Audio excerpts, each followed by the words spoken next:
दोस्तों आप देख रहे हैं लालटेन भोजपुरी और आप लोगों का एक बार फिर से लालटेन भोजपुरी चैनल पे स्वागत है। कल शाम को मैंने वीडियो बनाया था कि दिनेश लाल यादव का वो दौर याद आ गया जब खेसारी लाल यादव का फिल्म फरिश्ता का ट्रेलर लोगों ने देखा, खास करके पाखी हागड़े ने जो स्टेटमेंट दिया था। तो क्या वो दौर सच में वापस आ जाएगा, इसके बारे में हम लोग बात करेंगे। उससे पहले आप लोगों को बता दें कि माहौल को देखते हुए रिलीज डेट भी अनाउंस कर दिया गया है फिल्म फरिश्ता का। होली के शुभ अवसर पे ये फिल्म बिहार में रिलीज हो रही है, आप लोगों के बीच, आप लोगों के नज़दीकी सिनेमाघरों में।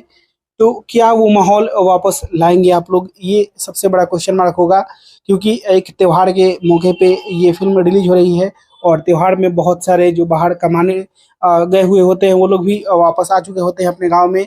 तो क्या मनोरंजन का साधन बनेगा खेसारी लाल यादव का फिल्म फरिश्ता, ये तो देखने वाला बात होगा, क्योंकि बहुत ही ज़्यादा उम्मीदें हैं और सिनेमा घरों में भी बहुत ही ज़्यादा सिनेमा मालिकों को भी बिजनेस का उम्मीद है खेसारी लाल यादव से। क्या भोजपुरी में एक नया रिकॉर्ड स्थापित होगा, क्या उम्मीद का किरण एक नया जरेगा भोजपुरी इंडस्ट्री में, ये तो आने वाला समय बताएगा, क्योंकि समय दूर नहीं है, मात्र 8 से 10 दिन। होली के शुभ अवसर पे ये फिल्म रिलीज हो रही है। बाकी दोस्त इसके बारे में आप लोग क्या कहना चाहते हैं कमेंट बॉक्स में बताइएगा। और इसी के साथ मैं इस वीडियो को यहीं पे खत्म करता हूँ। मैं मिलूंगा आप लोगों से नए वीडियो में, तब तक के लिए जय हिंद, जय भोजपुरी।